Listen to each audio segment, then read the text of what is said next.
11 नवंबर को घाटशिला में उपचुनाव होना है और तमाम प्रत्याशियों ने अपने अपने नामांकन किए। आपको बता दें 17 नॉमिनेशन हुए थे घाटशिला उपचुनाव के लिए और जिसमें स्क्रूटनी की गई है। कई नामांकन रद्द हुए हैं। 3 नामांकन को यहां पर त्रुटिपूर्ण पाया गया और उन्हें रद्द कर दिया है।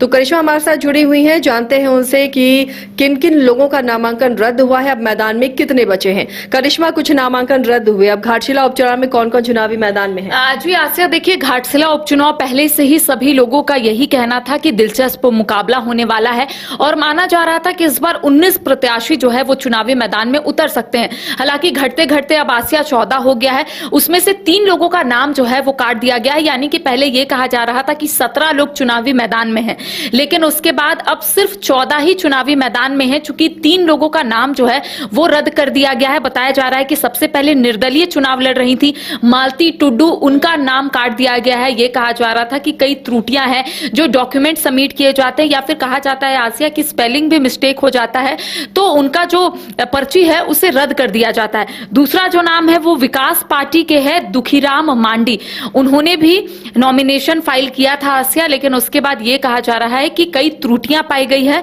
जिस वजह से उनका नाम काट दिया गया है। तीसरा और अंतिम जो नाम है वो राष्ट्रीय सनातन पार्टी से मंगल मुर्मू है, उनका भी नाम काट दिया गया है। यानी कि अब चुनावी दंगल में 14 लोग ही बच चुके हैं। 14 प्रत्याशी चुनावी मैदान में उतरेंगे जिसमें 9 निर्दलीय है।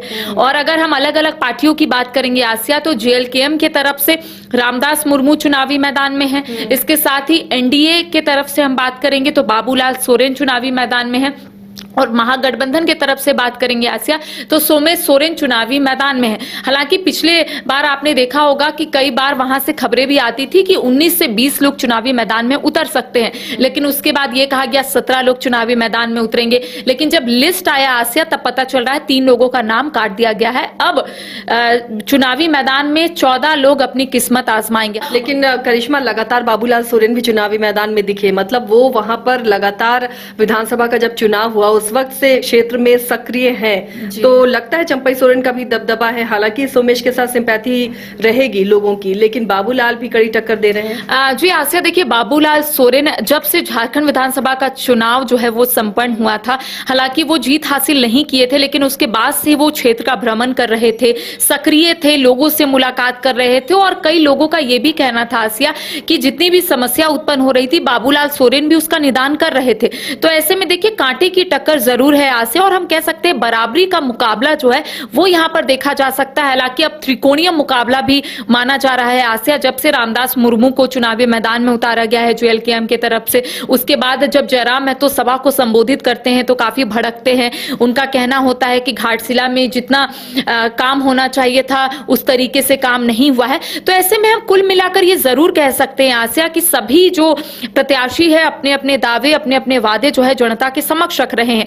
लेकिन दूसरी ओर एक बड़ा कह सकते हैं खबर सामने आया है आसिया, वो यही है कि जो कुर्मी समुदाय के लोग हैं वो घाटशिला उपचुनाव को बायकॉट कर रहे हैं। वजह सिर्फ यही है, उनका कहना है कि 15 दिनों का अल्टीमेटम हम लोगों ने दिया है राज्य सरकार और केंद्र सरकार को, अगर पहल नहीं होती है, अगर इस विषय को लेकर चर्चाएं नहीं होती है तो वो लोग बायकॉट करेंगे घाटशिला को। अगर हम घाटशिला की आबादी की बात करेंगे आसिया तो 2,55,823 आबादी है, और कुर्मियों की बात करेंगे तो 4% या 5% जो है वो कुर्मी है, यानी कि 11,000 12,000 आप मान लीजिए आसिया। तो ऐसे में कह सकते हैं कि वहां पर जो विषय है आसिया, चूंकि अलग अलग जो प्रत्याशी है अलग अलग विषय रख रहे हैं। कई लोगों का कहना है कि इसे एजुकेशनल हब बनाना है, कई प्रत्याशियों का कहना है कि जो क्षेत्र की समस्या है उसे उठाना है और इसे एक अलग दिशा में लेकर जाना है ताकि घाटशिला को सभी लोग जाने।